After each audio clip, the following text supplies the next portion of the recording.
number one. That is a Broadchurch face. Yeah, I mean, it's a good place to start because I look back on Broadchurch really fondly and also realised just what an amazing opportunity it was to be in such a brilliantly conceived and detailed drama, which included so many amazing actors.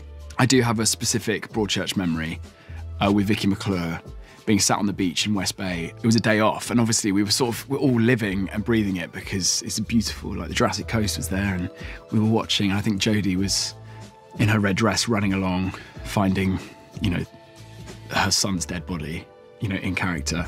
And we were there just sort of catching up, having a coffee and sharing a cigarette, I think. And we realised we were in the back of shot. I think we got scurried along, but if anyone can spot that, that was our first mistake of many. It's just so interesting when you look back now. I mean, I can't believe I'm playing a game with the dice anyway about my career. But when you look back, there are through lines. And one of those people for me is Kelly Hendry, who's been amazing. At the time, I'd finished doing a TV series called Leonardo, which was for CBBC, which was really fun. And it was, I think, Sam, who'd worked on the scripts of Leonardo, who was connected somehow to Chris. I think she'd actually worked with Chris Chibnall before. The 10 years between the two of those projects, there was obviously times where you just sort of feel like you're losing your way or you lose your confidence. And I remember at one particular point auditioning for something with Kelly, and I went in and, you know, I was auditioning for it, and I just said, I just think I'm really struggling, you know. And she was someone who just said, yeah, I promise you, Johnny, just keep going. It doesn't need to be this job that you get, but just, you know, it's about just the work. Keep doing it. But it was in such a generous way that wasn't sort of a platitude. And you look back now and you go, gosh, she is one of the people that has, you know, obviously given me incredible opportunities, but also just sort of kept me honed in on the craft, I guess. Time to roll again. God, it's such a heavy ball. Okay, roll number 2, here we go.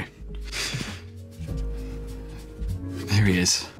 Those mutton chops don't lie. And I look at that and I think about Mark, who was the amazing makeup designer of season 1, and the hair and the sort of artistry and craft of his design.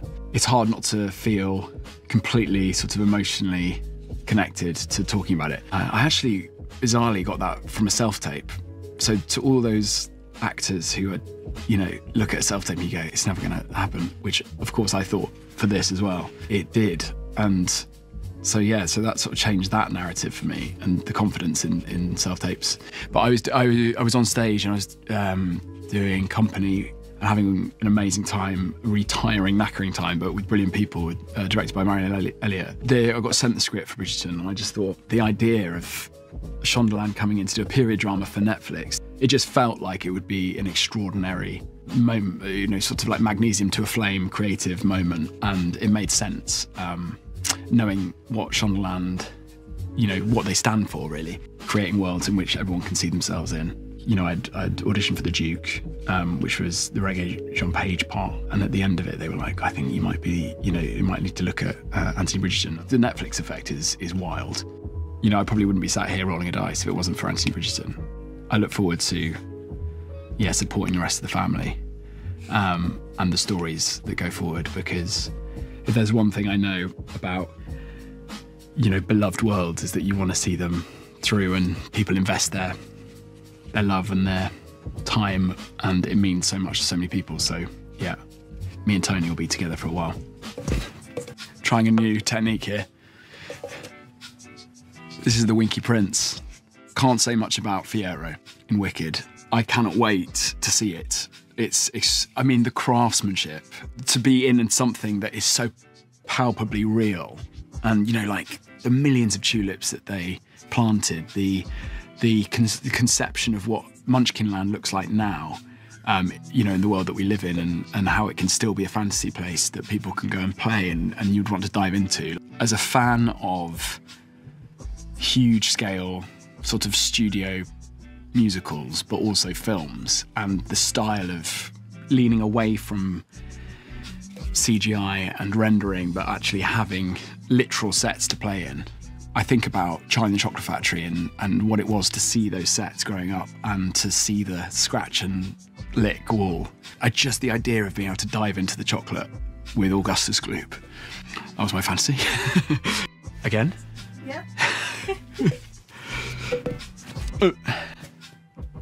Oh, hey. This is Grahatier, Catboy. And this is a character that I voice in a series. I'm sure many people have heard of Final Fantasy. Yeah, little Catboy and the Crystal Exarch, because he's a sort of very open, adoring, playful companion to the player. And I was a gamer growing up. Again, the work, the brilliant, like the writing it's almost like Shakespearean. This is like a line. This is just a line that Grahatier says. We'll travel the lands, cross the seas, and take to the skies upon the eternal wind, and it will be magnificent. I mean, it's amazing. Yeah, I'm aware of how important this character is to so many people. I was so determined to not step away from this character that when I was doing Company, I had to record this in the day for about a week, doing 8 shows a night, and my tongue inflamed. So I think any Die-Hard fans out there, if there's a few sort of hours of playing where I sound a bit lispy, that's because of that, so I apologise.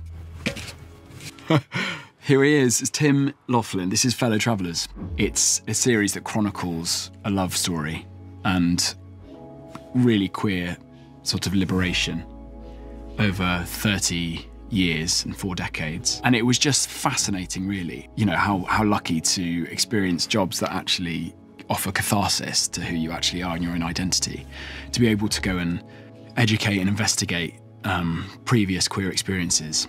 And especially a moment in history, the Lavender Scare, which was under President Eisenhower, where there was an order issued to basically flush out gay people from government under the guise of them being a threat to society or being susceptible to coercion, and linking that with the communist threat. And, you know, these moments and pockets of quite sinister oppression have conveniently been sort of left off the menu in curriculums and in common sort of conversation. So it's been amazing to shine a light on that. Actually, that dressing room behind the scenes of Cock I've got a lot to thank for, because it was a similar sort of thing. Just before going on stage, I had a Zoom and we talked about it for an hour with Dan Minahan, who is an amazing director, and then read around, the 50s and the experience of queer life in DC. But really, I'd been working towards playing this character for 35 years. You know, the fact that we live in a Western world now where there's, it's arguably the best places to be gay in the world in terms of acceptance. You know, you still grow up in a world feeling that you're, there's something about you that's inherently not right, and things weren't talked about at home or at school through no fault of family. But so, there's so much that you can pour into this character, and I think having a gay cast and a predominantly, queer creative team as well, really allowed something like Fellow Travellers to take flight in a way that I know I would have loved if I hadn't been in it to witness. Ron Nyswana, this was his singular world that he had conceived, and so the idea of working with that sort of auteur, to be able to dive into someone else's vision, but also to be given enough space and trust to be able to bring your version of it is just like joyful. It's funny because the second series of Bridgerton came out whilst I was doing a play, and it was, it's an intense personal experience, as well as, ultimately long term, it's really exciting. But I felt a bit sort of shaken in my own life, and someone just said, look, it could be the best thing just to go and dive into something, and it was. And I'm learning like what the creative process is and how art can heal. And I think this story has that ability for the viewer as well, because whatever happens now, it just being a gay person, a gay man, whether you're in this industry or not, everything's political, really. And you have all the people who came before you to thank for that, all the gay men and women, and the opportunities that are available now are because of that. And there's something in this story as well that was included, which wasn't in the book, which is the black queer story and the colorism between Marcus and Frankie, played by Jelani Aladdin and Noah J. Ricketts. And I saw that storyline and I was just like, this is going to be brilliant. And obviously now, the next thing we want to see is the Black queerness front and centre, and I'm going to be so excited to be able to go and support that. We should do Crashing, shouldn't we? Blondes have more fun. This is Crashing with Phoebe Waller-Bridge, and I remember always secretly wanting to peroxide my hair. I think I'd said to Phoebe, I was like, I think I need to peroxide my hair, but also get a perm. Yeah, the only reference that I could come up with was Justin Timberlake in the double denim. I think Frosted Tips must have been in the script. And I latterly got a perm for Bridgerton Series 2 anyway. So there we go. Dreams come true. To work with Damien Maloney, Louise Ford, Adrian Scarborough, Juliette, and Amit Shah and Phoebe. We filmed it in 6 weeks, and all I can just say and describe it was like being on the brink of an orgasm and at the brink of hysteria for 6 weeks, which was actually sounds quite tiring, but it was really fun. When you play certain characters, it does affect how you feel in your own life, and playing Sam, I felt absolutely wild, and I had some nights out where I just felt incredibly twinkly. People come and talk about Crashing almost more than anything I've ever done. And it's almost secretly a good litmus. I think if someone loves Crashing, I'm like, good egg. Much like the opening episode of Series 2 of Fleabag, which I think is one of some of the best writing for TV ever written, in the way that she can put characters together around a table in a fixed environment and twist and turn and surprise every step of the way. But I remember filming that, being sat next to Amit and Louise Ford, and just sort of, it was like I felt like a volcano. It was just suppressing the laughs for a whole day and eating onion bhajis, probably about 92.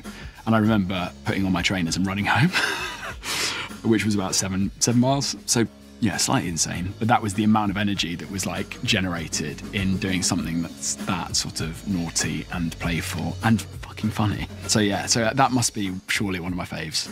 And yeah, sometimes I wonder what the characters will be up to now. Is there a role that you haven't played yet that you would love to like try? I love the idea of playing a real person. So like to follow someone and study a real life person and to see about how you can like sculpt a character, and for it to be an important story. I think to find it, there's a sweet spot somewhere. I think also like the parents-children dynamic is really interesting. I don't have children myself, but I don't want to wish my life away, but I am quite excited about playing like, yeah, paternal, yeah, roles maybe. Let's see, who knows? You know, entertainment, drama, theatre, art is really important. And to be a part of it is just incredibly lucky, but ultimately incredibly joyful. My career has taught me so far is to be okay, you know, to be enthusiastic about saying that, because I think I would have been really embarrassed to say that about 10 years ago. So yeah, that's where I'm at.